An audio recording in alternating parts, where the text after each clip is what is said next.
भारत में डॉलर फिर मजबूत है और रुपया 90 के पार है। लेकिन असली सवाल है, एक गिरावट किसकी चाल है? बाजार की, अमेरिका की, या फिर हमारी अर्थव्यवस्था की एक अनकही कहानी।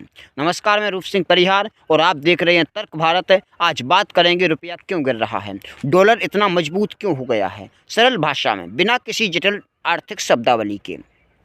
सबसे पहला कारण, डॉलर की वैश्विक डिमांड बढ़ रही है।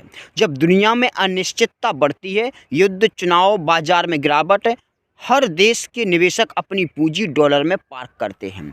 अमेरिकी ट्रेजरी बॉन्ड, अमेरिकी बैंक सब सेफ हेवन माने जाते हैं। इससे डॉलर मजबूत होता है और बाकी करेंसी गिरती है, भारत भी इसमें शामिल हो जाता है। दूसरा कारण, अमेरिका में ब्याज दरों के संकेत हैं। जैसे ही फेडरल रिजर्व दरें ऊंची रखने के संकेत देता है तो विदेशी निवेशक भारत जैसे देशों से पैसा निकालकर अमेरिका भेज देते हैं। तो एफआईआई आउटफ्लो बढ़ता है और रुपया दबाव में आता है। तो भारत की अर्थव्यवस्था मजबूत है, लेकिन कुछ चुनौतियां हैं। जैसे पहला, आयात ज़्यादा है, निर्यात कम है। तेल, इलेक्ट्रॉनिक्स, मशीनरी, इन सब के लिए हमें डॉलर चाहिए। डिमांड बढ़ती है तो डॉलर महंगा होता है। दूसरी बात, कच्चे तेल की कीमतें ऊंची। क्रूड ऑयल जब महंगा होता है तो भारत को अधिक डॉलर खर्च करने पड़ते हैं। इसका सीधा असर रुपये पर आता है। अब तीसरी बात है आरबीआई की रणनीति। इस बार आरबीआई लगातार आक्रामक तरीके से डॉलर बेचकर रुपया नहीं बचा रहा।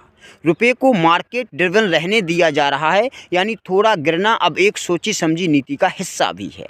तो रुपया गिरने का सीधा असर, पेट्रोल डीजल महंगा होगा, मोबाइल, लैपटॉप, इलेक्ट्रॉनिक्स भी महंगे हो जाएंगे, विदेश यात्रा और स्टडी कॉस्ट बढ़ेगा। लेकिन एक फ़ायदा भी है कि भारत में आईटी सेक्टर, एक्सपोर्ट्स और विदेश से आने वाली रिमिटेंस की इससे मजबूत कमाई होगी। रुपया क्यों गिरा? ये सिर्फ अर्थव्यवस्था की कहानी नहीं, बल्कि वैश्विक राजनीति, डॉलर की ताकत और भारत की राजनीति का मिश्रण है। अगर आप चाहते हैं कि हम इस पर एक डीप डाइव 10 मिनट की स्टोरी बनाएं तो कमेंट में यस लिखें। ये था आज का तर्क भारत विश्लेषण। जय हिंद।